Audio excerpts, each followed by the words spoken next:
Okay, we already established that flat design on its own is a little bit boring and needs to be supplemented by something a little bit more creative or more unique. I wanna sip of the drip, watch out when they getting too close. Hey, turn it up, cause I kamikaze. Don't you interrupt, everybody watch me. Gonna level up, no you cannot touch me. Today I'm gonna show you how to make one of those things completely by yourself in less than 10 minutes and also animate it at the end. And we just started a daily graphics design challenge at Hyper Academy that you can go and do completely free right now. Link is in the description. If you're a free user, just go ahead and start right now, and if you're a pro user, you're gonna get very helpful guides on how to approach some of these problems. Okay, start by creating a new frame or artboard and make it 800 by 600, but then make sure that in the export setting it goes at 2x. That's gonna be the perfect size for the challenges, and of course I'm gonna rename the frame as well. You can keep the background white, but I'm gonna go with a linear gradient, a little bit diagonal like this, from a very light gray to another very light gray, just a little bit lighter. And always make sure that the lighter color is more towards the top. It just looks more natural that way. Now draw a rectangle. It doesn't have to be the exact same proportions as I do here, because yours can be completely different. Just make sure to make one that you want to make. Now let's round the corners, and I'm just gonna do it slightly, but you can do a completely rounded one if you want. And now seeing this, I'm gonna make this one a little bit less wide. So holding shift key, I'm just decreasing the width of it. Yeah, that looks good. Now let's fill it with a lighter color, not fully white, but FE. That's kind of white enough. And I wanted to see if it's gonna be visible on that background. Now add another fill, this time a gradient fill, and make one of the edges start exactly in the middle from the left to right. Now what you want to do is to add another color on the left side here, just one, so if you added more than one, just remove it. And make this one almost white as well, and then move the second color very close. That way you can see this very sharp cutoff. That's exactly what we want here. You can also do it with an extra rectangle on top if you think it's easier. And now I want to make the colors lighter, so it's just barely visible. But it still already looks like there is a fold in the middle. This is exactly what we want. And of course you can tweak it, move it more to the middle, play around with the alignment, just make it whatever you want to be.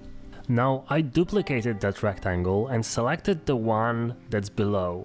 Now press enter to select the edges, select just the two of them and move them to the left side. And then when we remove the fill and add a slightly darker one, you should be able to see that there's this 3D effect coming out on this edge over here. So now what we want is to make it slightly diagonal, so just moving each of those little vertices up and down just a tiny bit. And of course if you move it a little bit more it can look pretty unnatural, so the less the better. So let's bring it back a little bit, just a little bit, but it's just gonna look better, trust me. What you can also do is actually select an extra point on those axes and then bring it towards the middle like that. That will make that little diagonal spreading start a little bit further. And also, since the part on the left is actually perceived as an extruded one, so more towards the top, it's maybe not exactly even, so I'm moving the little fold line a little bit to the left side as well. But that's completely optional. Just eye it and make it in a way that you like it. From the bottom rectangle, I picked a linear gradient with two pretty light grays, but of course darker than the rest of them, and then played around with the positioning a little bit. We want it to look good, so obviously it cannot be fading out like that, and it cannot be as light, so definitely needs to be darker and more pronounced. It will take a while for you to make it right, just make sure that both sides are at full opacity. Then let's pick the top rectangle and let's add a stroke to it. This stroke has to be fully white, because as you remember our rectangle is not fully white, so the stroke should be visible on that background. just a tiny bit, but that gives the edge a little bit more detail. This is exactly what we want. You can make it thicker obviously if you want as well, and you can decrease the brightness of some of the colors in that rectangle so the stroke is even more visible. Hey, I need to tell you something.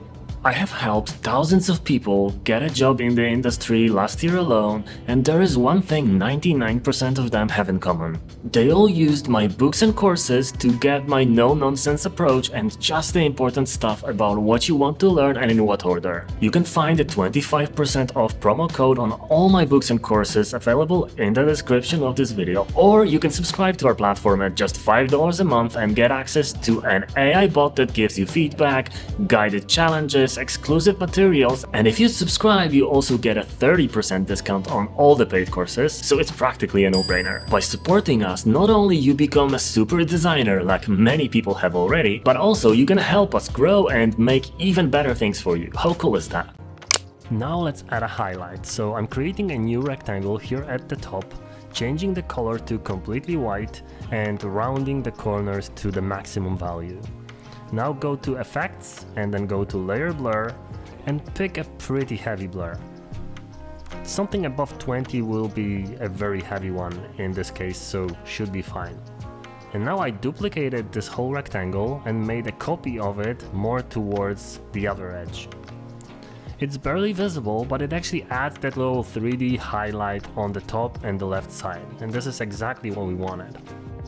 Now I duplicated our main rectangle, the one on the top again, but then moved it to the very bottom layer and then made it larger than the rest, so it sticks out from under them. Now what we want to do here, now play around with the gradient fill of it, so it's a little bit darker and a little bit more pronounced, and you can remove that lighter color completely. That's why it's already more visible, but still a little bit too light. You can bring it closer in every side and then make sure that the roundness of the corner is actually matching the roundness of the inner circle or the inner rectangle actually. Now I'm gonna make it a little bit less wide on the right side, so bring it closer to the main rectangle, and as you can see those two corners there don't look right. So we need to go into the editing mode and then modify it. But first let's change the stroke to a linear gradient as well. And let's make it diagonal. So what we want is to have lower opacity on one side and have this diagonal gradient, so that way the stroke is not gonna be visible everywhere the same way, but just visible in some spots like a highlight. Okay, now we're getting somewhere. It's still not exactly there, but closer. Now this part is not gonna be completely correct in terms of 3D, but it's just gonna look better in a 2D image. So I'm selecting just this one bottom corner and moving it up, and then the top one and moving it slightly down, and then moving them more towards the left side again. And of course you can tweak it and modify it just to match the exact result that you want to have. Okay, now let's add some realism. So I'm making a new rectangle, pretty vertical one. Then just select the two corners on the left side and move them down a little bit to have this little skewed shape. Now let's round the corners just a little bit, like that, and then place it over here and then place it above just the last rectangle on the layer list. Just like this. And then make it stretch to be roughly the shape of the left side of this little switch button. Okay, now let's do some magic. Turn the color of this to fully black, so 0, 0, 0. Now go to Effects, Layer Blur, and add a really heavy layer blur, but not heavy enough so it's not gonna be visible. You need to be able to still see the shape. And of course, you can modify it a little bit, so just to bring the edges down or up a little bit. And now what we want to do here is to decrease the opacity of it so it's a little bit less visible, maybe 10%, maybe 20% is gonna be actually even better, maybe 30. Just play around with a value that is visible but not too visible.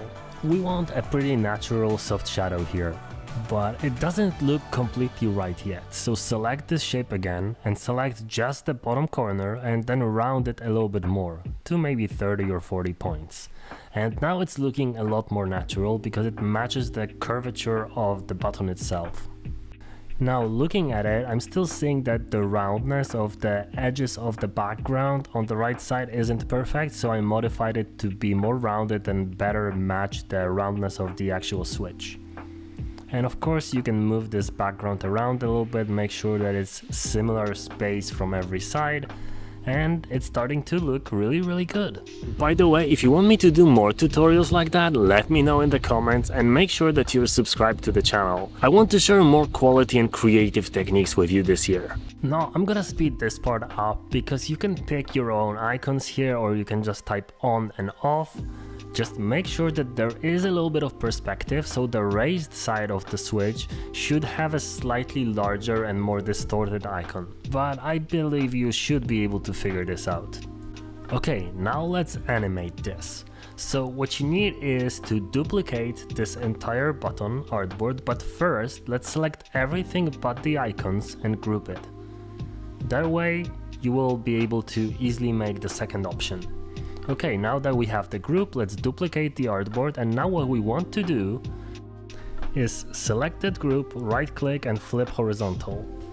And you might want to move the icons obviously a little bit since it moved because of the perspective, and it's looking good. Okay, time to animate. So select that very first artboard, or actually the very first button, go to prototype, and simply point it to the second screen. Just make sure that the animation type is instant. We don't want a smart animate because it's gonna look hilariously bad. So just an instant animation, and then once we go to preview the prototype, you're gonna see that, yeah, it works. You're clicking the button and it's actually changing the position and looking really nice and natural. And obviously this is gonna look even better once you put in a nice clicking sound underneath that. The platform is growing, we have 10,000 designers, 40,000 projects, and we will be sharing some new and exciting challenges with you soon. So make sure to subscribe and obviously have a beautiful day.